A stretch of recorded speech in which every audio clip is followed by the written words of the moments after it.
She's from New Life Center in Fargo, and she's going to introduce the ministry of the New Life Center with us. And in fact, her husband, Billy, shared his testimony with our youth group last year or 2 years ago during the pandemic. Yeah, and so we're so very glad that Bethany is here to share about the ministry and to help us understand what they are doing in town, how they help the people in need. May I ask you to come forward? Thank you so much.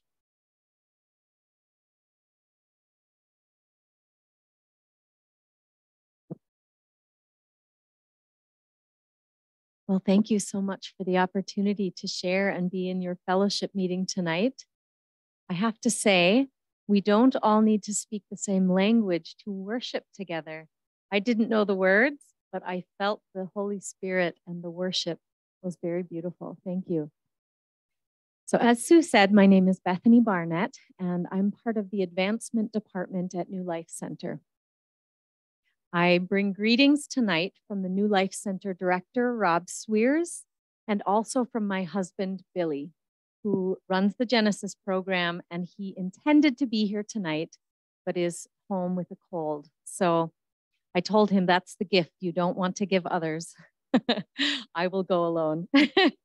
So it's great to have the opportunity tonight to communicate both our gratitude to many of you who pray for or financially support the New Life Center over the years, and also tonight to share updates about what's happening at the New Life Center. So tonight, I hope to share a little bit of our history, an overview of our services, and also give some updates about the program. So New Life Center is a ministry that aims to help men in need in our area who are homeless and hurting, and see them move to a place of health, wholeness, and ongoing healing, and as well to share the love of Jesus Christ. New Life Center began in 1907, which I think means we're 115 years old, and it began as the Glad Tidings Mission. And it was launched out of Front Street, which is what we now call Main Street, but down by the river in Fargo. It started as a community outreach and provided religious services, but over the years, it developed into a homeless shelter and a community meals program. Due to urban renewal, all of the buildings in that Front Street area were demolished, and we moved to our current location, which is 3rd Avenue and 20th Street in North Fargo. And we've been in that building since 1958 with a significant renovation of the building in 2005. So I did bring along some free copies of a book. If you're interested in history, I found this very interesting. This is the 100-year anniversary book. And just to hear about that pioneering, Reverend McCracken was his name, and he just began to share the love of Jesus Christ on the street. So that's where we started. And feel free, I have a table in the back that has some information, but also free booklets if you're interested. So I want to run over the services that we provide. The services have changed and expanded over the years to adapt to the needs of those that we serve. So as we see an increase of the breakdown of family, the people that we serve change and their needs change. When harder, more dangerous drugs come onto the market, the people that we serve change and their needs change. Our current services include a community meals program, which serves approximately 212 meals per day. So that includes the homeless men who live in our premises, but it also includes men, women, and children who come in from the community daily.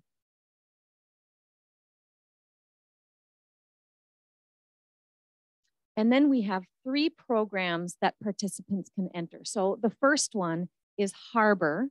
The second one is called Passport, and the third is Genesis. So I'll speak a little bit about each of them.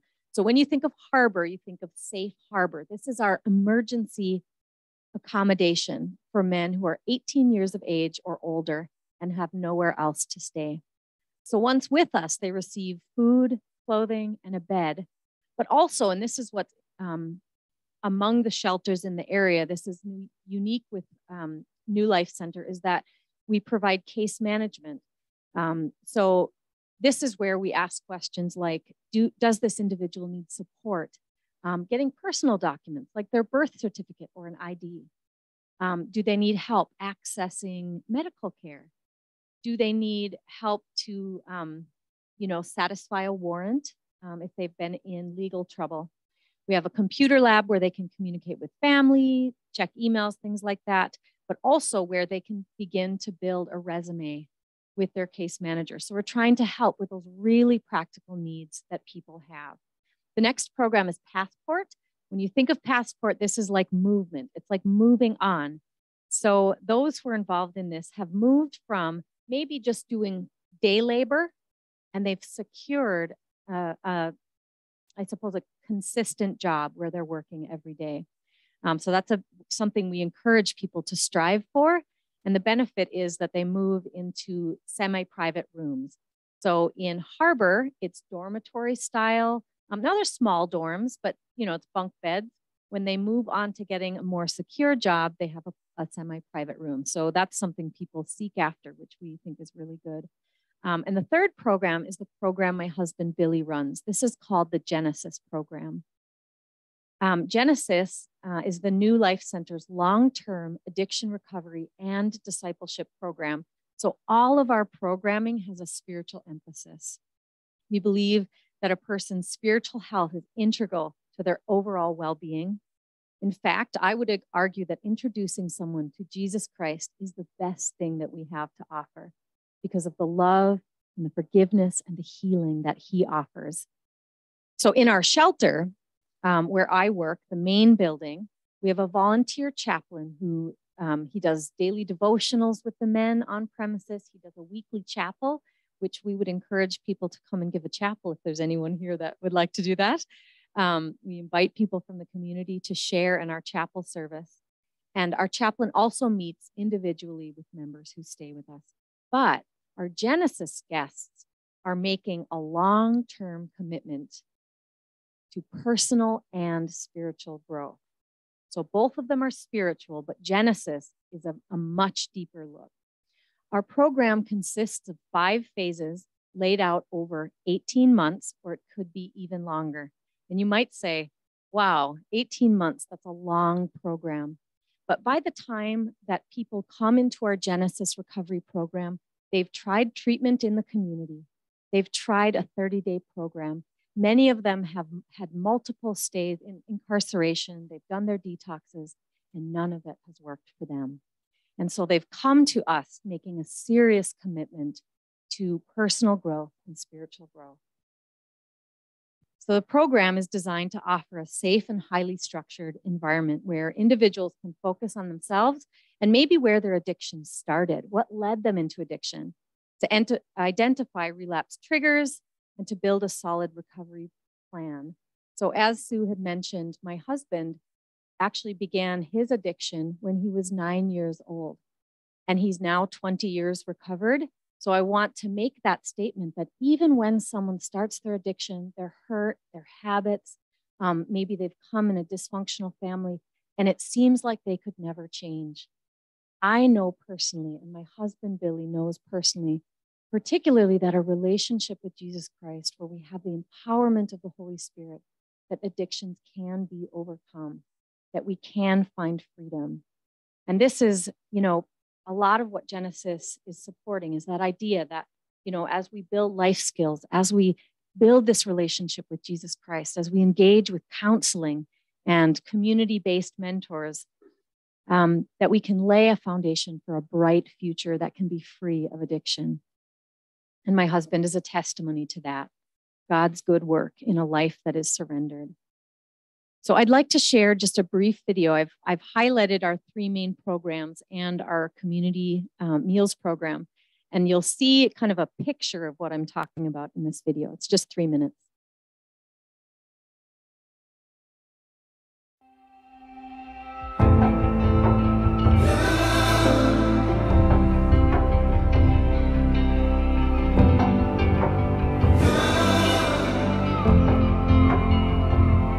There are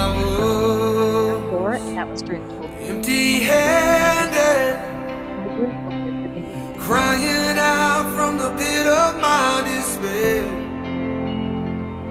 There you were, in the shadows, holding out your hand, you made me there. And now where would I be without you?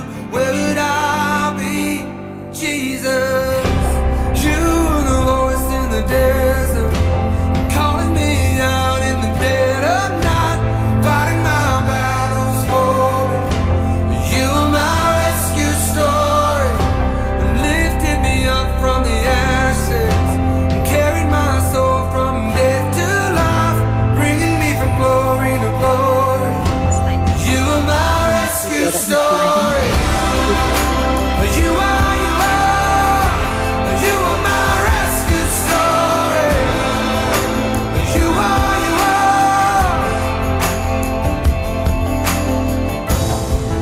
You were writing the pages before I had a name, before I needed grace.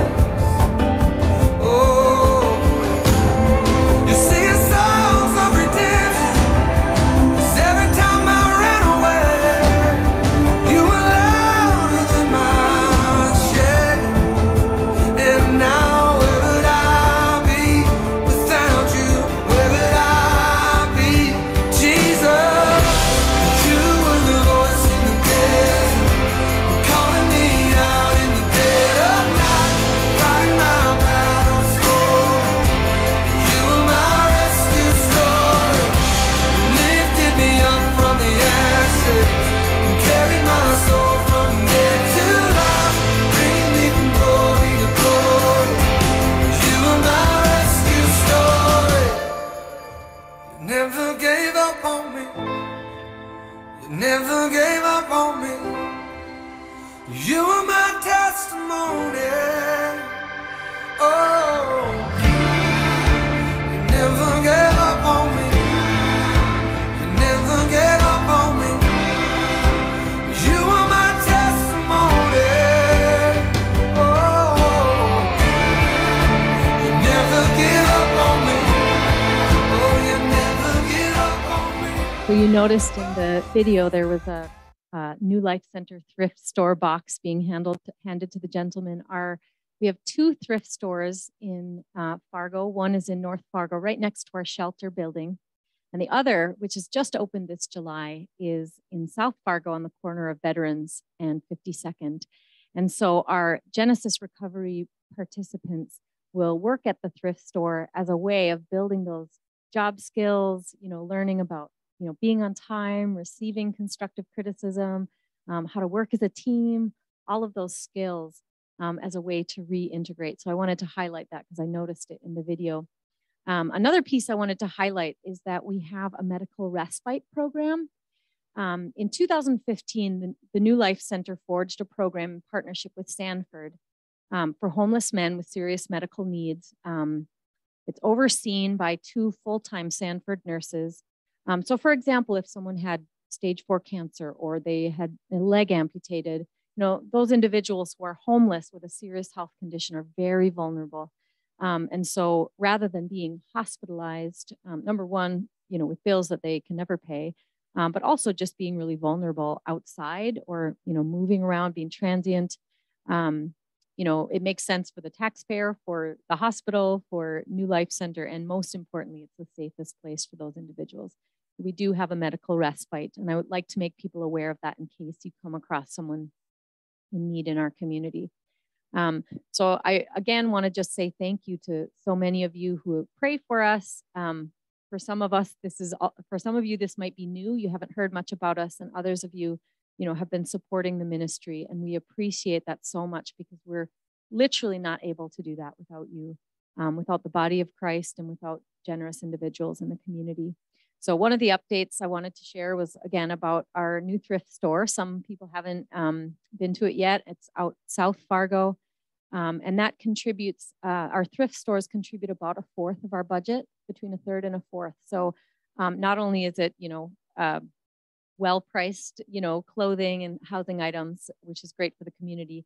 It does provide that job skills training and does help to allow us to do the ministry that we do. A second update is that we're currently seeing about 95 to 100 men seeking shelter every night. And that's set to increase now as the weather's getting colder. So it's very important that we continue to do what we do and appreciate your prayers and support for their safety and our ability to meet those needs. And we're also planning our next Genesis Recovery Program graduation for this March. So please keep that on your radar. It's wonderful to celebrate the incredible commitment that these men have gone through for 18 months to make a huge life change. And so we invite community and church members to attend. And this will actually be the first graduation since sort of, we've changed the structure of the program, moved to a new building. There's been a lot of change for those individuals. We really want to celebrate them. And then, your worship leader so beautifully read Isaiah, Isaiah 6:8, was it? Yeah, 6:8, Isaiah 6:8, about here I am, send me. And that really challenged me. And I think, a lot of us, we have that heart to say, God, I'm here, send me. And so I always like to share about ways that individuals can be involved or a church can be involved at the New Life Center. If this is a particular thing you feel called to help with.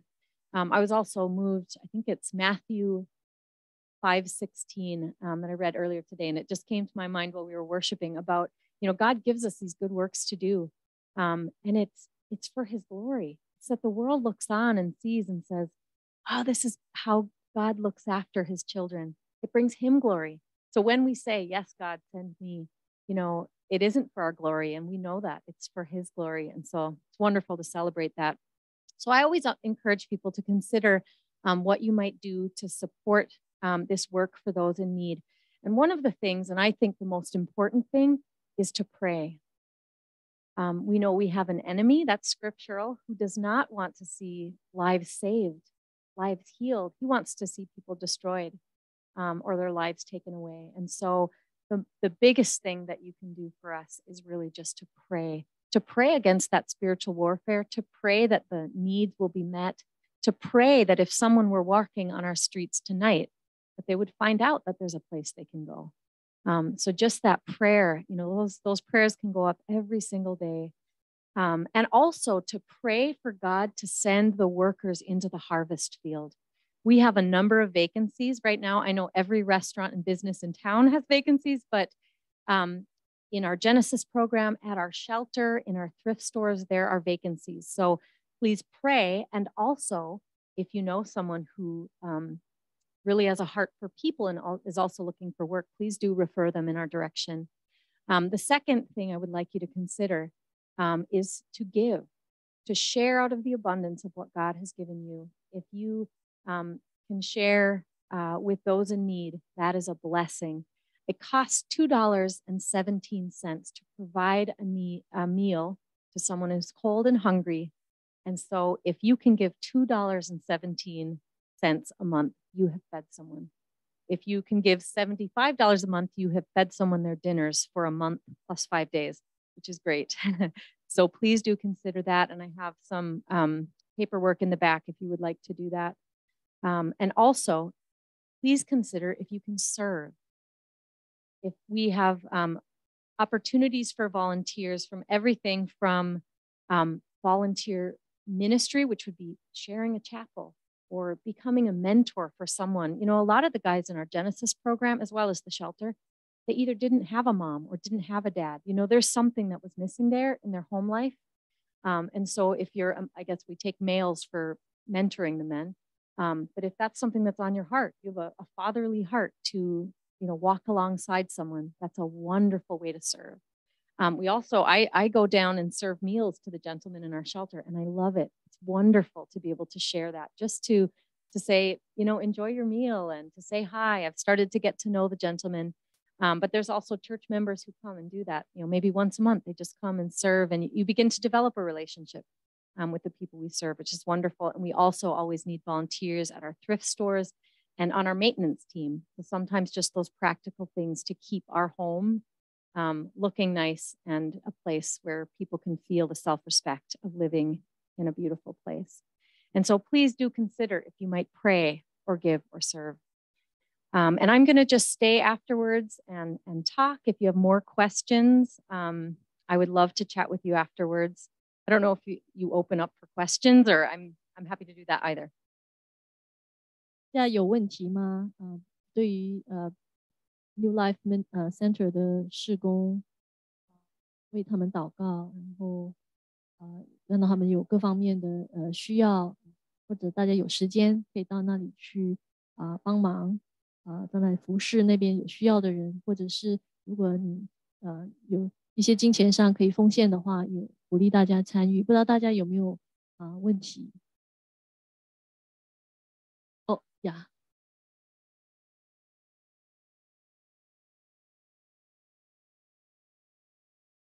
Good.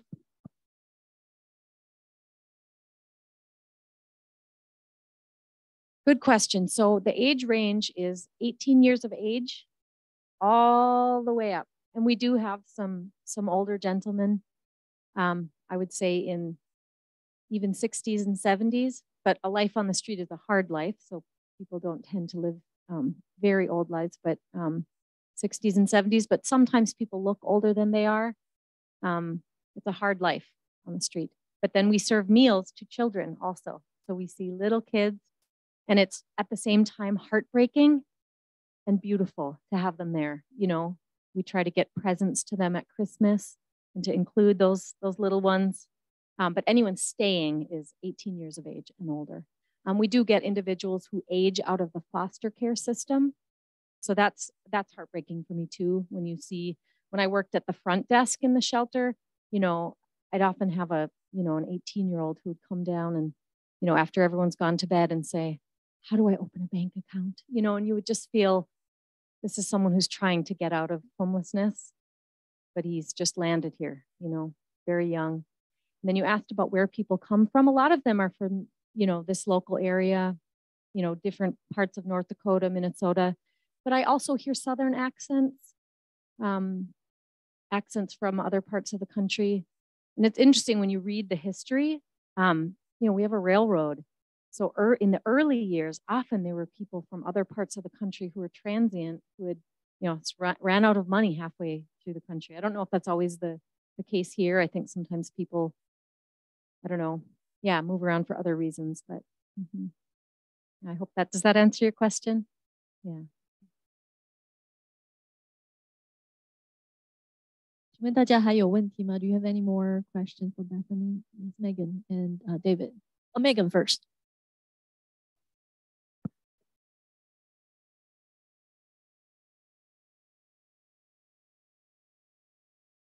So, yeah, so I was saying that right now we have 95 to 100 coming to stay each night. And our actual maximum capacity as we are right now is 102. But as the winter, so we're basically full right now. But when the winter comes in, we, over the years, have transferred our dining room into a bedroom at night, which is a ton of work. So we just don't want people to be on the street. And so we convert our dining room during the day, make it back into a dining room at night, or, you know, evening meals for the whole day. And then in the evening, we make it back into a bedroom. During COVID, we took a lot of measures to make sure people were spread out. So during that time, obviously we took the Genesis program out of the shelter. We converted the computer lab. We converted, you know, up what used to be Genesis into, you know, Harbor and Passport dorms. We rented basically a warehouse across the street. So instead of the kitchen being used or the dining room being used, we put overflow there. So we've tried to be flexible and meet the needs that are there that we can. So I would say we added 40 to 50 beds during the winter when I was at the front desk. I don't think we will try to rent another space again. I think it will probably be the dining room again. It was difficult to staff. Yeah, it's difficult to staff. That's a good question. And then also in the Genesis right now, we can have about 12. Billy asked me to please share this. My eyes glazed over when he told me about it, but I will share it to be a faithful wife. In Genesis right now, they have been told by the city that they can no longer use their chapel because it was in the top of the house, and I think it can't be a congregation room, so now it's going to be a bedroom. And they're trying to get sprinklers and a renovation done to be able to expand their capacity. So right now they're about 12. They could probably go up to 18 or 20, but they are working on a remodel of the house. So anyone who also likes to give to projects, you can talk to me about that. He was telling me and I was going, ooh, I don't like renovation projects. Any other questions? Hi there. I'm David Sen. You probably don't know me, but I've been supporting you guys for a long time. But thank you for that. Well, it's just time for me to talk to the rest of church that my wife and I, we help out with the youth, and I've been thinking of getting the youth to go there to help serve a meal, but then COVID hit, and then everything. And so it's an opportunity to say to the youth and also to the parents that I have that's in back of my mind all the time. But this would be a good time to say that let's have the parents and kids talk about spending the time to help out at serve a meal. Absolutely. We appreciate that help so much. And it helps to serve the actual meal, the physical event, because there's a lot of work that goes into feeding that many people in a day. But I think what's even more important, a lot of these men have felt forgotten. Maybe they're not, but they can feel that way. Some of them have felt disconnected from their community. And I feel like the biggest message that comes across to them when, if you had a youth group come and serve and look these men in the eyes and share with them, what it speaks is you're not forgotten and you are valued. And so it might be a simple act of sharing a meal, but it means a lot more than that to them. It really does.